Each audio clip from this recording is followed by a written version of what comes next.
بسم اللہ الرحمن الرحیم. ناظرین، پروگرام کرنٹ افیئر کے ساتھ آپ کا میزبان سید آصف علی حمدانی حاضر خدمت ہے. ناظرین، کولمبو میں ہونے والے ایشیا کپ کے اہم ترین میچ میں آج پھر روایتی حریف انڈیا اور پاکستان جو ہے وہ آمنے سامنے تھے. میچ پھر بارش کی وجہ سے رکا ہوا ہے. بارش رکاوٹ ہے اس میچ کے فیصلے میں، اور گراؤنڈ کو خشک کرنے کی پوری کوشش کی جا رہی ہے، لیکن جو ماہرین ہیں ان کا کہنا ہے کہ آج شاید یہ میچ نہیں ہو سکے گا، اور اس کے لیے ایک ریزرو ڈے رکھا گیا، یعنی کل میچ یہیں سے سٹارٹ ہوگا. انڈیا نے 147 رنز بنائے ہیں اور اس کے 2 کھلاڑی آؤٹ ہوئے ہیں. روہت شرما اور شبھم گل جو ہے انہوں نے بڑی جارحانہ بیٹنگ کی، اور پاکستانی جو ہمارے شاہین افریدی اور ان کے ساتھ جو فہیم اشرف، ان کو صحیح دھلائی کی انہوں نے، اور شاداب خان کو بھی اچھا خاصی جو ہے وہ پٹائی کی گئی.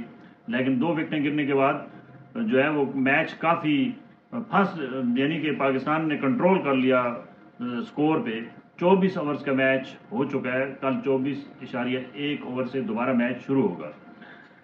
تو دیکھتے ہیں پاکستان کرکٹ ٹیم کا کل کیا بنتا ہے، کیونکہ یہ جس طریقے سے بیٹنگ ہو رہی ہے اس طریقے سے 300 سے اوپر سکور جانے کے امکانات ہیں. اگر پاکستانی جو ہمارے فاسٹ بالر ہیں جن کے اندر بہت صلاحیت ہے، وہ کچھ بھی کر سکتے ہیں. اگر انہوں نے کل بہترین بالنگ کی اور فیلڈنگ بھی صحیح رہی تو پاکستان 250 تک بھی اس ٹیم کو روک سکتا ہے اگر وکٹیں جلدی گر گئیں. دوسرا ناظرین، آج انڈیا کے اندر G20 ممالک کا آج اجلاس ہوا، اور انڈیا نے پورا جو ہے وہ ہمارے سی پیک کا جو ہے وہ ملیہ میٹ کرنے کے لیے عالمی طاقتوں نے اس کا بھرپور ساتھ دیا انڈیا کا. اور انڈیا کے اندر G20 ممالک کے اندر آج بہت سارے بڑے بڑے جو ہے وہ تجارتی معاہدے ہوئے، جس میں جو ہے وہ سعودی عرب نے 2 لاکھ انڈین جو نوجوان ہیں ان کو روزگار کا معاہدہ ہوا. ترکی نے جو ہے وہ ڈرون جو طیارے دینے کا معاہدہ کیا، اور امریکہ نے جو اسٹریٹجک پالیسی امریکہ نے فل سپورٹ کا جو ہے وہ مودی کو یقین دہانی کرائی. اسی طریقے سے برطانیہ نے جو ہے وہ تجارتی معاہدہ کیا، بہت بڑا معاہدہ ہوا برطانیہ کے ساتھ. اور ایک نیا اکنامک کوریڈور جو ہے وہ انڈیا یورپ اکنامک کوریڈور کے نام سے ایک نیا روٹ جو ہے وہ نکالا جا رہا ہے، جس میں پاکستان اور چائنا کے علاوہ باقی تمام سینٹرل ایشیا اور یورپی ممالک جو ہیں وہ اس میں شامل ہیں. ایک قسم کا پاکستان کے سی پیک کے خلاف یہ انڈیا کا بہت بڑا سازش جو ہے وہ آج پایہ تکمیل تک عالمی طاقتوں کی جناب وہ ایما کی وجہ سے وہ ہوتی ہوئی نظر آ رہی ہے.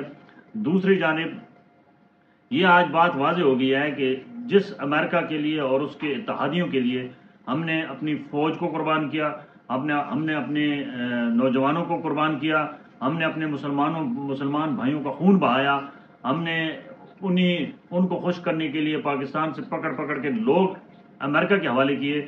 آج اسی امریکہ نے پاکستان کو زیرو کر دیا، اور ایک نیا معاہدہ انڈیا کے ساتھ کر کے اس نے یہ طبل بجا دیا امریکہ اور اس کے حواریوں نے کہ ان کے اندر جو ہے وہ پاکستان دشمنی آج بھی موجود ہے، اور وہ کسی صورت بھی پاکستان کو برداشت کرنے کو تیار نہیں ہے. ہمارے میڈیا کی بدقسمتی سمجھیں، چائنا اور پاکستان کا جو آپس میں محبت ہے اس کے اندر بہت بڑی دراڑ آج ڈالنے کی کوشش کی گئی ہے. دونوں ممالک کو جو ہے وہ بالکل تنہا کر دیا گیا ہے. روس بھی امریکہ کے G20 ممالک کے اس جو آج کے معاہدے ہیں اس میں شامل ہے. باقی ممالک بھی ہیں، نیپال، مالدیپ، سارے ممالک جتنے بھی ہیں ان کے سربراہان موجود تھے. 20 ممالک کے سربراہان موجود تھے سوائے پاکستان اور چائنا کے. تو ایک بڑی جنگ جو ہے، اکنامک جنگ جو ہے وہ آگے شروع ہونے والی ہے. اور امریکہ اب جو ہے وہ خود تو کیونکہ یہاں اس کو پسپائی ہوئی ہے افغانستان کے اندر، تو اس کا بدلہ جو ہے وہ انڈیا کے ذریعے لے رہا ہے، اور بھرپور طریقے سے انڈیا کو سپورٹ ہر شعبے میں کی جا رہی ہے. اور آگے آنے والے دنوں میں پاکستان کے لیے معاشی مشکلات جو ہیں وہ مزید بڑھنے کے امکانات ہیں. ہمیں چاہیے کہ ہم اپنی سیلف سسٹم جو ہے اس کو امپروو کریں، کیونکہ پاکستان کے اندر جو ایک معاشی صورتحال ہے، اب بیرونی امداد پہ ہمیں انحصار بالکل نہیں کرنا ہوگا. IMF ورلڈ بینک کی قسطیں دے کے جان چھڑائیں، کیونکہ یہ ہمارے دشمن ہیں. ہم پاکستان کے ساتھ سود کے اوپر جو ہے یہ پاکستان کو ہمیشہ غلام بنا کے رکھنا چاہ رہے ہیں. تو اس سازش کو ناکام بنائیں. آرمی چیف صاحب، آپ کے اوپر بڑا امتحان ہے. کیونکہ سیاستدانوں کی آج ایک بڑی تعداد بجلی چوری میں بھی اور جو ہے وہ ڈالر چوری میں بھی ان کے آج آ رہا ہے کہ وہ اس میں ملوث ہیں. مختلف جو سسٹم چل رہا ہے اس وقت سمگلنگ کا، تو آپ ہاتھ ڈالیں. قوم آپ کے ساتھ کھڑی ہے، کیونکہ اب ہمیں اپنے پاؤں پہ خود کھڑا ہونا ہوگا، کیونکہ اب یورپ اور جو مغرب ہے بس پہ روایت جیسے قرآن مجید میں ہے کہ کبھی بھی یہود و نصارہ تمہارے دوست نہیں ہو سکتے. آج انہوں نے قرآن مجید کی اس آیت کو بالکل سچ ثابت کیا G20 ممالک کے اس اجلاس کے بعد، اور جو ہے وہ انڈیا کو مزید تقویت دی گئی ہے. ہر لحاظ سے انڈیا کو جو ہے وہ طاقتور بنایا جا رہا ہے، اور اس خطے کی جو صورتحال ہے وہ جو سب سے بڑا طاقت کا توازن ہے وہ اس وقت انڈیا کے پلڑے میں ڈال دیا گیا ہے. اور آنے والے دنوں میں انڈیا جو ہے وہ مزید آگے اکنامیکلی نہیں بوسٹ ہوگا، بلکہ ہر معاملے میں وہ ان کے لیے ایک اعلیٰ کار کے طور